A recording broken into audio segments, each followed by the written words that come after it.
ಸರಿಗಮನ ಸರಿಗಾರಿಸ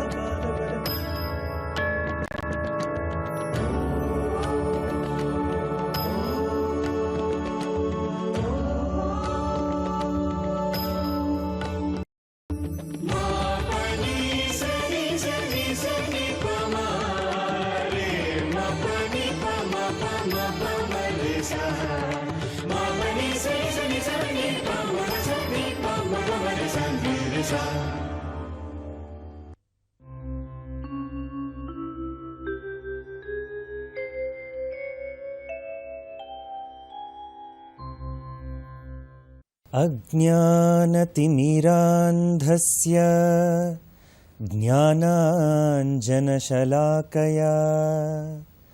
ಚಕ್ಷುರುನ್ಮೀಲಿತಂ ಯೇನ ತಸ್ಮೈ ಶ್ರೀ ಗುರವೇ ನಮಃ.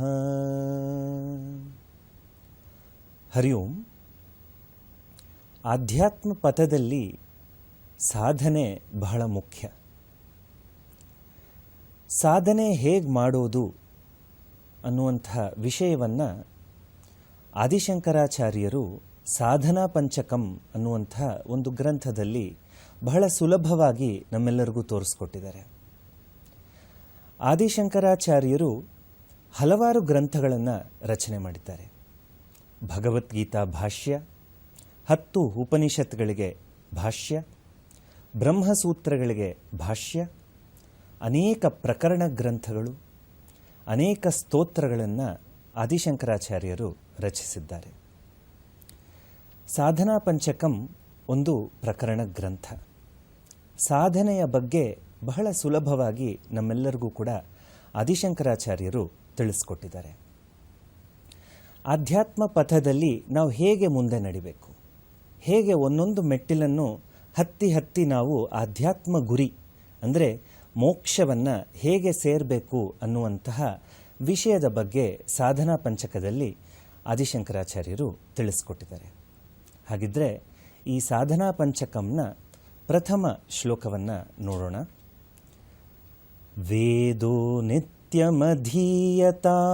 ತದುದಿತಂ ಕರ್ಮಸ್ವನುಷ್ಠೀಯತಾಂ ತೇನೇಶಸ್ಯ ವಿಧೀಯತಾಮಪಚಿತಿಃ ಕಾಮ್ಯೇ ಮತಿಸ್ತ್ಯಜ್ಯತಾಂ ಪಾಪೌಘಃ ಪರಿಧೂಯತಾಂ ಭವಸುಖೇ ದೋಷೋನುಸಂಧೀಯತಾಂ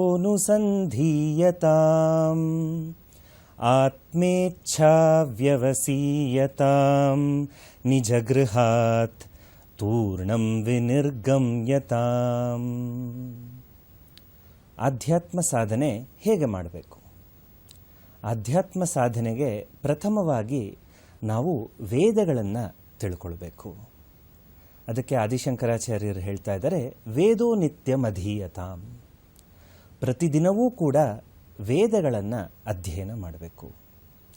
ಭಾರತೀಯ ಸನಾತನ ಧರ್ಮದ ಎಲ್ಲ ಪದ್ಧತಿಗಳಿಗೆ, ಎಲ್ಲ ದರ್ಶನಕ್ಕೂ, ಎಲ್ಲ ಮೌಲ್ಯಗಳಿಗೆ ಪ್ರಾಚೀನ ಗ್ರಂಥ ವೇದಗಳು. ವೇದೋ ನಿತ್ಯಮಧೀಯತಾಂ.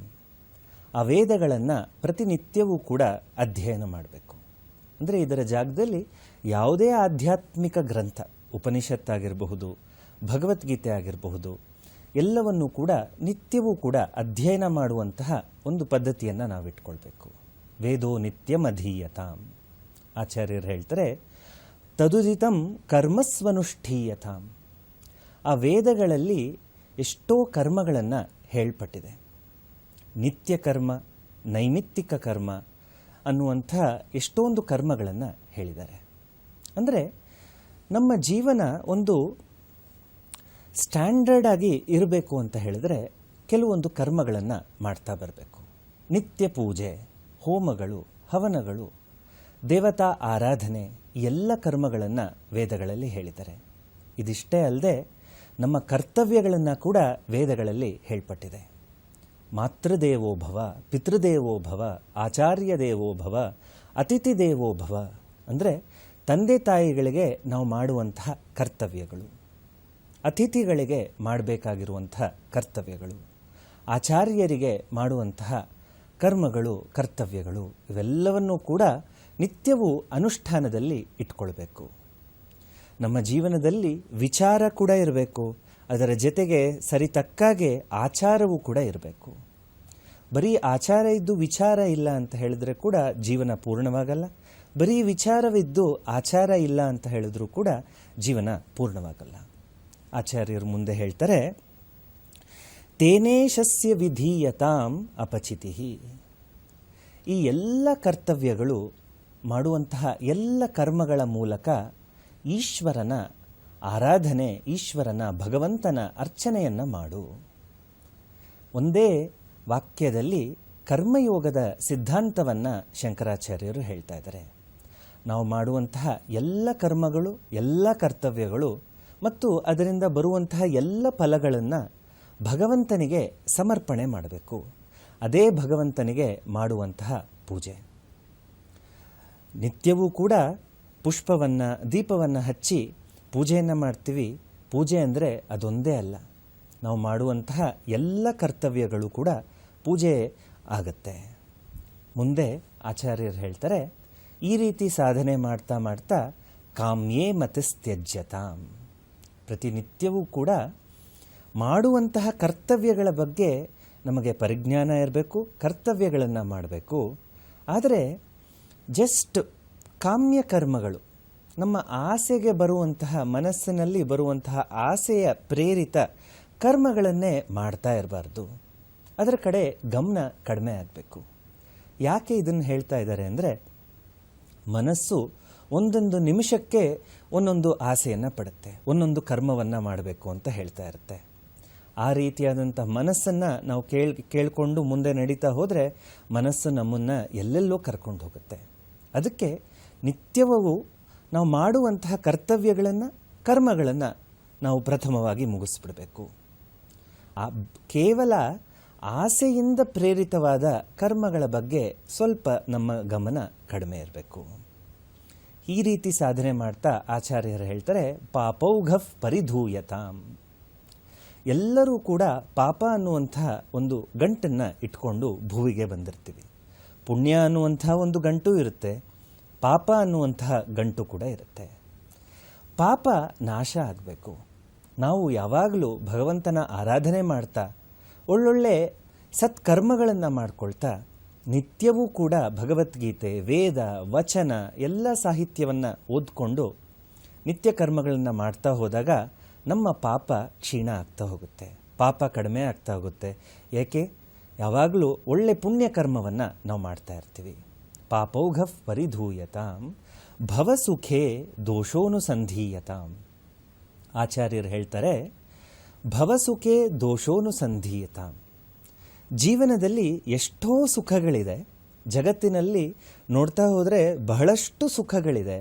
ಆದರೆ ಆ ಎಲ್ಲ ಸುಖಗಳು ತಾತ್ಕಾಲಿಕ. ಒಂದು ಯಾವುದೋ ಆಹಾರದ ಪದಾರ್ಥ ನಾವು ತಿಂದರೆ ಅದರಿಂದ ಸುಖ ಬರುತ್ತೆ, ಆದರೆ ತಾತ್ಕಾಲಿಕ. ಯಾವುದನ್ನೋ ಕೇಳಿಸ್ಕೊಂಡ್ರೆ ಅದರಿಂದ ಒಂದು ಸಂತೋಷ, ಖುಷಿ ಸಿಗುತ್ತೆ, ಆದರೆ ತಾತ್ಕಾಲಿಕ. ಜಗತ್ತಿನಲ್ಲಿ ಎಲ್ಲ ಸುಖಗಳನ್ನು ಪರೀಕ್ಷಣೆ ಮಾಡಿದ್ರೆ ಎಲ್ಲ ಸುಖಗಳು ತಾತ್ಕಾಲಿಕ. ಒಂದು ಐಸ್ ಕ್ರೀಮ್ನಿಂದ ಸುಖ, ಒಂದು ಕಾರ್ನಿಂದ ಸುಖ, ಒಂದು ಸಿನಿಮಾದಿಂದ ಸುಖ, ಎಲ್ಲದರಿಂದ ಬರುವಂತಹ ಸುಖ ತಾತ್ಕಾಲಿಕ. ಇದು ನಮಗೆ ಗೊತ್ತಿರಬೇಕು. ಜಗತ್ತಿನಲ್ಲಿ ಈ ಸತ್ಯ ಗೊತ್ತಿದ್ದು ಜಗತ್ತಿನಲ್ಲಿ ಈಜಿದ್ರೆ ನಾವು ಯಾವತ್ತೂ ಕೂಡ ಮುಳುಗಲ್ಲ. ಭವಸುಖೇ ದೋಷೋನುಸಂಧೀಯತಾಂ. ಆ ಸುಖ ತಾತ್ಕಾಲಿಕ, ಶಾಶ್ವತ ಅಲ್ಲ. ಶಾಶ್ವತ ಸುಖ ಆತ್ಮನಲ್ಲಿದೆ, ಆಧ್ಯಾತ್ಮದಲ್ಲಿದೆ, ನನ್ನ ಹೃದಯದ ಒಳಗಡೆನೇ ಇದೆ. ಅದು ಹೊರಗಡೆ ಪ್ರಪಂಚದಲ್ಲಿ ಇಲ್ಲ ಅನ್ನುವಂತಹ ಅರ್ಥ ನಮಗಾಗಬೇಕು. ಆ ಅರಿವು ನಮ್ಮಲ್ಲಿ ಮೂಡಬೇಕು. ಭವಸುಖೇ ದೋಷೋನುಸಂಧೀಯತಾಂ. ಈ ರೀತಿ ಜೀವನವನ್ನು ಅರ್ಥ ಮಾಡಿಕೊಂಡು ಆಚಾರ್ಯರು ಮುಂದೆ ಏನು ಮಾಡಬೇಕು ಅಂತ ಹೇಳ್ತಾರೆ, ಆತ್ಮೇಚ್ಛಾ ವ್ಯವಸೀಯತಾಂ. ಈಗ ಒಂದು ಇಚ್ಛೆಯನ್ನು ನಾವು ಬೆಳೆಸ್ಕೊಳ್ಬೇಕು. ಜೀವನದಲ್ಲಿ ಆನಂದವಾಗಿರಬೇಕು ಅಂದರೆ ಈ ಇಚ್ಛೆ ಬಹಳ ಮುಖ್ಯ. ಬೇರೆ ಎಲ್ಲ ಇಚ್ಛೆಗಳು ಕೂಡ ಸೆಕೆಂಡರಿ ಆಗಿಬಿಡುತ್ತೆ. ಇದು ಪ್ರಾಥಮಿಕವಾದ ಇಚ್ಛೆ ಆಗಬೇಕು. ಯಾವುದದು? ಆತ್ಮೇಚ್ಛಾ ವ್ಯವಸೀಯತ. ವ್ಯವಸಾಯ ಮಾಡಬೇಕು. ಒಂದು ಭೂಮಿಯನ್ನು ಚೆನ್ನಾಗಿ ವ್ಯವಸಾಯ ಮಾಡಿದ್ರೆ ಅಲ್ಲಿ ಫಲ ನಮಗೆ ಸಿಕ್ಕೇ ಸಿಗುತ್ತೆ. ಹಾಗೆ ಆತ್ಮೇಚ್ಛಾ ವ್ಯವಸೀಯತ, ನನ್ನನ್ನು ನಾನು ತಿಳ್ಕೊಳ್ಳೋದಕ್ಕೆ ನಾನು ಇಚ್ಛೆಯನ್ನು ಪಡಬೇಕು. ಆ ಇಚ್ಛೆಯನ್ನು ವ್ಯವಸಾಯ ಮಾಡಿಕೊಳ್ಬೇಕು. ಅದು ಕೇವಲ ಸಣ್ಣ ಜ್ಯೋತಿ ಹಾಗೆ ಶುರುವಾಗುತ್ತೆ. ದೊಡ್ಡ ಜ್ಯೋತಿ, ಪ್ರಜ್ವಲಿಸುವಂತಹ ಒಂದು ಜ್ಯೋತಿಯ ಥರ ಆ ಆಸೆಯನ್ನು, ಆ ಇಚ್ಛೆಯನ್ನು ನಾವು ದೊಡ್ಡದು ಮಾಡಿಕೊಳ್ಬೇಕು. ಆತ್ಮೇಚ್ಛ ವ್ಯವಸೀಯತ. ಪ್ರಪಂಚದಲ್ಲಿ ಎಲ್ಲದನ್ನೂ ತಿಳಿಯೋದಕ್ಕೆ ಹೋಗ್ತೀವಿ, ಆದರೆ ನಮ್ಮ ಬಗ್ಗೆ ನಮಗೆ ಅರಿವು ಬಹಳ ಕಡಿಮೆ. ಪ್ರಪಂಚವನ್ನು ತಿಳ್ಕೊಳ್ತಾ ಇದ್ದೀವಿ. ಇವತ್ತು ಒಂದು ಮೊಬೈಲ್ ಫೋನ್ ಇಟ್ಕೊಂಡು ನಾವು ಬೇರೆ ಬೇರೆ ದೇಶದಲ್ಲಿ ಏನೇನಾಗ್ತಾ ಇದೆ ಅನ್ನುವಂಥ ಎಲ್ಲದನ್ನೂ ತಿಳ್ಕೊಳ್ಬಹುದು. ನ್ಯೂಸ್ ನೋಡಿ ಎಲ್ಲ ದೇಶಗಳಲ್ಲಿ ಏನೇನು ವ್ಯವಸ್ಥೆ ಇದೆ, ಏನಾಗ್ತಿದೆ ಅನ್ನುವಂಥದ್ದು ತಿಳ್ಕೊಳ್ಬೋದು. ಎಲ್ಲವನ್ನೂ ತಿಳಿತಾನೇ ಇದ್ದೀವಿ. ಪ್ರತಿನಿತ್ಯವೂ ಕೂಡ ವಾಟ್ಸಾಪ್ನಲ್ಲಾಗಿರಬಹುದು, ಫೇಸ್ಬುಕ್ನಲ್ಲಾಗಿರಬಹುದು, ಇಂಟರ್ನೆಟ್ನಲ್ಲಾಗಿರಬಹುದು, ಎಲ್ಲವನ್ನು ತಿಳಿತಾ ಇದ್ದೀವಿ. ಆದರೆ ನಮ್ಮನ್ನು ನಾವು ತಿಳ್ಕೊಳ್ತಾ ಇದ್ದೀವ? ನಮ್ಮ ಬಗ್ಗೆ ಎಷ್ಟು ನಮಗೆ ಅರಿವಿದೆ? ನನ್ನ ದೇಹ, ಮನಸ್ಸು, ಬುದ್ಧಿಯ ಬಗ್ಗೆ ಎಷ್ಟು ನಮಗೆ ತಿಳುವಳಿಕೆ ಇದೆ? ಆ ಆತ್ಮನ ಕಡೆ ನನ್ನ ಗಮನ ಹೋಗಬೇಕು. ಅದೇ ಆಧ್ಯಾತ್ಮದ ಒಂದು ಪ್ರಥಮ ಸಾಧನೆ. ಆತ್ಮೇಚ್ಛ ವ್ಯವಸೀಯತ. ಬೇರೆ ಎಲ್ಲದಕ್ಕೂ ನಮಗೆ ಆಸೆ ಇದೆ, ಎಲ್ಲದಕ್ಕೂ ಇಚ್ಛೆ ಇದೆ. ಸಿನಿಮಾ ನೋಡಬೇಕು ಅನ್ನುವಂಥ ಒಂದು ಇಚ್ಛೆ ಬರುತ್ತೆ, ಏನೋ ತಿನ್ನಬೇಕು ಅನ್ನುವಂಥ ಒಂದು ಇಚ್ಛೆ ಬರುತ್ತೆ, ಎಲ್ಲೋ ಹೋಗಬೇಕು ಅನ್ನುವಂಥ ಒಂದು ಇಚ್ಛೆ ಬರುತ್ತೆ. ಆದರೆ ನನ್ನನ್ನು ನಾನು ತಿಳಿಯುವಂತಹ ಇಚ್ಛೆ ನಾವು ವ್ಯವಸಾಯ ಮಾಡಿಕೊಳ್ಬೇಕು. ಆತ್ಮೇಚ್ಛ ವ್ಯವಸೀಯತಾಂ ನಿಜಗೃಹಾತ್ ತೂರ್ಣಂ ವಿನಿರ್ಗಮ್ಯತಾಂ. ಆಚಾರ್ಯರು ಹೇಳ್ತಾರೆ, ಮನೆ ಅನ್ನುವಂಥ ನಿಜಗೃಹಾತ್ ತೂರ್ಣಂ ವಿನಿರ್ಗಮ್ಯತಾಂ. ಎಲ್ಲರೂ ಕೂಡ ಒಂದು ಬಂಧನಕ್ಕೆ ಒಳಗಾಗಿದ್ದೀವಿ. ಅದು ಯಾವುದು ಆ ಬಂಧನ? ಮನೆ ಅನ್ನುವಂಥ ಒಂದು ಬಂಧನ. ಮನೆ ಒಂದು ಸಂತೋಷದ ವಿಷಯ ಆಗಬೇಕು ಹೊರತು ಒಂದು ಬಂಧನ ಆಗಬಾರ್ದು. ಮನೆಯಲ್ಲಿರುವಂಥದ್ದು ನಮ್ಮ ಒಂದು ಸಂತೋಷ ತರುವಂತಹ ವಿಷಯ ಆಗಬೇಕು. ಆದರೆ ಎಲ್ಲರಿಗೂ ಮನೆಯಲ್ಲಿ ಇರುವಂಥದ್ದೇ ಒಂದು ದುಃಖ ತರುವಂತಹ ವಿಷಯ ಆಗ್ತಾ ಇದೆ. ಅದಕ್ಕೆ ನಿಜಗೃಹಾತ್ ತೂರ್ಣಂ ವಿನಿರ್ಗಮ್ಯತಾಂ. ಮನೆ ಅನ್ನುವಂಥದ್ದು ನಾವು ಒಂದು ಸಾಧನೆಗೆ ಉಪಯೋಗಿಸ್ಕೋಬೇಕು, ಬಂಧನಕ್ಕಲ್ಲ. ಮೋಕ್ಷ ಸಾಧನೆಗೆ ನಮ್ಮ ಮನೆಯನ್ನು ಬಳಸ್ಕೋಬೇಕು. ಸತ್ಕರ್ಮಗಳನ್ನು ಮಾಡೋದಕ್ಕೆ ಮನೆಯನ್ನು ಬಳಸ್ಕೋಬೇಕು. ಅತಿಥಿಗಳನ್ನು ಕರೆದು ಅವರಿಗೆ ಉಪಚಾರ ಮಾಡೋದಕ್ಕೆ ನಾವು ಮನೆಯನ್ನು ಉಪಯೋಗಿಸ್ಕೋಬೇಕು. ಸಾಧನೆ ಮಾಡೋದಕ್ಕೆ ಮನೆಯನ್ನು ಉಪಯೋಗಿಸ್ಕೋಬೇಕು. ಆ ರೀತಿ ಇದ್ದಾಗ ಮನೆ ನಮಗೆ ಬಂಧನ ಆಗೋದಿಲ್ಲ. ನಿಜಗೃಹ ತೂರ್ಣಂ ವಿನಿರ್ಗಮ್ಯತ. ಮನೆ ಅನ್ನುವಂತಹ ಬಂಧನದಿಂದ ತಕ್ಷಣ ನಾವು ಹೊರಗಡೆ ಬಂದುಬಿಡಬೇಕು. ಇಲ್ಲಾಂದರೆ ಆಧ್ಯಾತ್ಮ ಸಾಧನೆಗೆ ಏನೋ ಮಾಡೋದಕ್ಕೆ ಹೋಗ್ತೀವಿ, ಆದರೆ ಮನೆಯ ವಿಷಯಗಳ ಕಡೆನೇ ನಮ್ಮ ಗಮನ ಬಂದುಬಿಡುತ್ತೆ. ಆ ಬಂಧನವನ್ನು ಸಡಿಲ ಮಾಡಿಕೊಳ್ಬೇಕು. ಮನೆಯನ್ನೇ ಸಾಧನಾ ಕ್ಷೇತ್ರ ಮಾಡಿಕೊಳ್ಬೇಕು. ಎಲ್ಲ ಸಾಧನೆಯೂ ಅಲ್ಲಿ ಮಾಡ್ತಾ ಹೋಗಬೇಕು. ಈ ಒಂದು ಶ್ಲೋಕದಲ್ಲಿ ಆಚಾರ್ಯರು ಹೇಳಿರುವಂಥದ್ದು, ಪ್ರತಿನಿತ್ಯವೂ ವೇದವನ್ನು ಓದಬೇಕು, ವೇದಗಳಲ್ಲಿ ಹೇಳಿರುವಂತಹ ಕರ್ಮಗಳನ್ನು ನಾವು ಮಾಡಬೇಕು. ಆ ಎಲ್ಲ ಕರ್ತವ್ಯಗಳನ್ನು, ಕರ್ಮಗಳನ್ನು ಈಶ್ವರನಿಗೆ ನಾವು ಅರ್ಪಣೆ ಮಾಡಬೇಕು. ನಾವು ಭವಸುಖೇ ದೋಷೋನುಸಂಧೀಯತ, ಜಗತ್ತಿನಲ್ಲಿ ಇರುವಂತಹ ಎಲ್ಲ ಸುಖಗಳು ತಾತ್ಕಾಲಿಕ ಅನ್ನುವಂತಹ ಅರಿವಿಟ್ಕೊಂಡು ಜಗತ್ತಿನಲ್ಲಿ ನಾವು ಓಡಾಡಬೇಕು. ಮತ್ತು ಮನೆ ಅನ್ನುವಂತಹ ಬಂಧನದಿಂದ ಹೊರಗಡೆ ಬರಬೇಕು. ಆತ್ಮೇಚ್ಛೆ, ಆತ್ಮವನ್ನು ತಿಳ್ಕೊಳ್ಳುವಂತಹ ಇಚ್ಛೆಯನ್ನು ನಾವು ಬೆಳೆಸ್ಕೊಳ್ಬೇಕು. ಹರಿ ಓಂ ತತ್ಸತ್.